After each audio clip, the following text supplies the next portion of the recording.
সূরা নাসের মধ্যে এত নাচ কেন? আরে নাচতে কইছে এই জন্যই তো এত নাচ।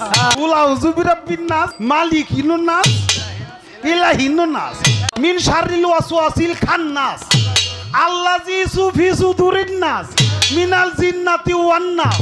ফি সুদুরিন নাস বার কইছে। আল্লাহ বলছে কোরআনে নাকি বারবার কুল আউযু বিরাব্বিন নাস, মালিকিন নাস, ইলাহিন নাস। আল্লাহ বলছে বারবার শুধু নাস, শুধু নাস, শুধু নাস। কুল আউযু বিরাব্বিন নাস অর্থ এটা? আপনাদের বিবেক বলে এটা আল্লাহ নাচতে বলছে? তো এটা কি বললো?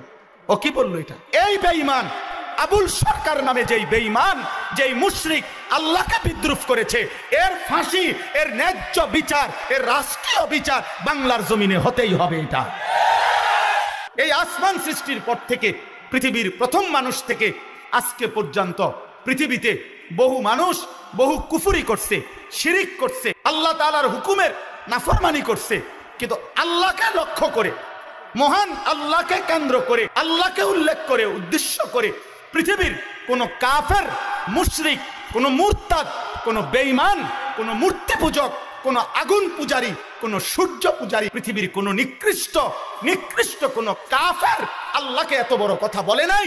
এই মানিকগঞ্জের আবুল সরকার নামে ওই বাউল বেঈমান আল্লাহকে যে পরিমাণ কথা বলেছে, এই বেঈমান সরাসরি বেঈমান, এই বেঈমান প্রকাশ্য বেঈমান।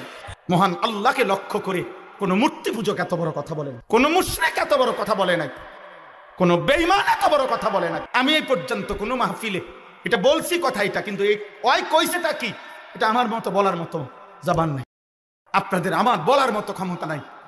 ওই বেঈমান এটা কি বলছে মুখ দিয়া আপনারা শুনেন, ওই কি বলছে, ও আল্লাহকে লক্ষ্য করে কি বলছে। হায় হায়, আমার এই 92-95 ভাগ মুসলমানের এই পবিত্র বাংলাদেশে